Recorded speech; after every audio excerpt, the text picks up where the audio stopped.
ከዛሬ ድረስ ሴቶችን ስታደንቅ ተሳስተ ነበር ብለስ። አብዛኛው ወንድ የሚከተለውን ስህተት ይፈጽማል። የወደዳትን ሴት ያያል፣ ወደ እሷ ይቀርብና በጣም ቆንጆ ነሽ ይላታል። እሷን ፈገግ ብላ አመሰግናለሁ ካለችው በኋላ ወደ ስልኳ ትመለሳለች። እናም የእሱን መኖሩ ወዲያውኑ ትረሳዋለች። እሱ ግን እዚያው ቆሞ ምን አጠፋው ብሎ ያስባል። ያጠፋችሁት ነገር ቢኖር እሷ ሄዳችሁ የነገራችኋት መሰረታዊ ነገር በዓይኖቼ አይችሻለሁ የሚል ብቻ ስለሆነ እሷ ደግሞ ይህንን ከ16 ዓመቷ ጀምሮ እየሰማችሁን ያደገች። በዚህ ቪዲዮ ውስጥ አንዲት ሴት ፈገግ ብላ እንዳትረሳችሁ የሚያደርገውን አድናቆትና ወደ ቤቷ ስትሄድ ስለእናንተ ብቻ እንድታስብ የሚያደርግ አስገራሚ ሚስጥር አሳያችኋል። ልዩነቱ 99% የሚሆኑ ወንዶች ሙሉ በሙሉ በተቃራኒ የተረዱት ነገር ማወቅ ማለት ነው። በጥሩና በመጥፎ አድናቆት መካከል ያለ ልዩነት ነው። ስለማድረግ ስናወራ መጀመሪያ መረዳት ያለባችሁ ነገር ይህንን ነው። ሁለት አይነት አድናቆት ብቻ ነው ያሉት፣ ጥሩ እና መጥፎ። ልዩነቱ ደግሞ ከምትናገሩት ነገር ጋር ሳይሆን ለምን እንደተናገራችሁት ላይ ነው የሚመሰረተው። ጥሩ አድናቆት በምላሹ ምንም ነገር የማትፈልጉበት አድናቆት ነው። ትናገሩታላችሁ፣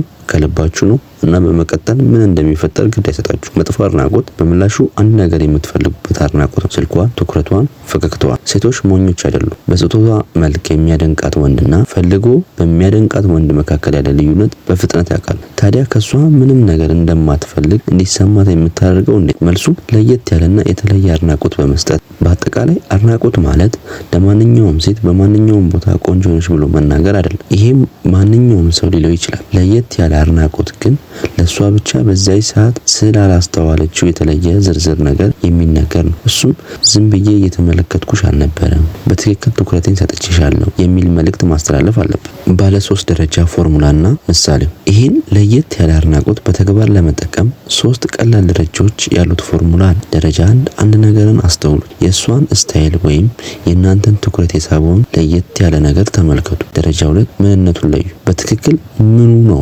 ማራኪው? ከለሩ ወይስ ልዩ አሰራሩ? ከመናገራችሁ በፊት በራሳችሁ አእምሮ ውስጥ ለዩት። ደረጃ 3 መልሳችሁን አንጸባርቁ። ያስተዋላችሁትን ነገር ስለሷ ማንነት ከሚገልጽ ነገር ጋር ያይዙ። ለምሳሌ ባር ወይም ካፌ ውስጥ ከአንዲት ሴት ጋር እያወራችሁ የጸጉሯ አቆራረጥ ካስተዋላችሁ እንዲህ ማለት ትችላላችሁ። ጸጉርሽ በጣም ያምራል። ይሄ ጸጉር አሰራር ከድሮ ፊልሞች ውጪ አሁን ብዙ አይታዩም። አንቺ ግን በጣም አምሮብሻል። ወይም ወደ ቤተ መጻሕፍቱ ስገቡ የተቀመጠች ሴት ካያችሁ አለባበስ ስታይልሽ በጣም በጥሩ ሁኔታ የተቀናጀ እናም የተዋጣለት ነው ማለት ትችላላችሁ። ሌላኛው የጊዜ አጠቃቀም ነው።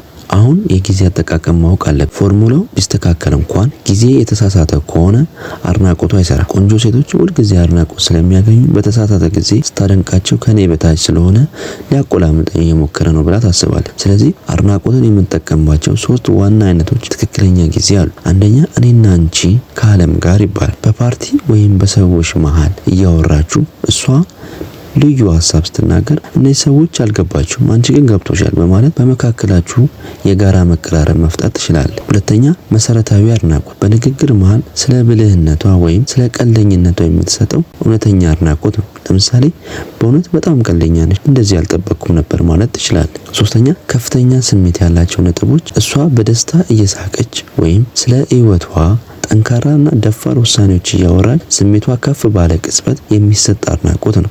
ይህ አድናቆት ከስሜት ጋር አብሮ ስለሚጣበቅ የረጅም ጊዜ ትውስታ ይተዋል። ከአድናቆት በኋላ ምን ይደረግ? የመጨረሻውና ወንዶችን ላይ የሚሉት ክፍል ከአድናቆት በኋላ ምን ማድረግ እንዳለባቸው።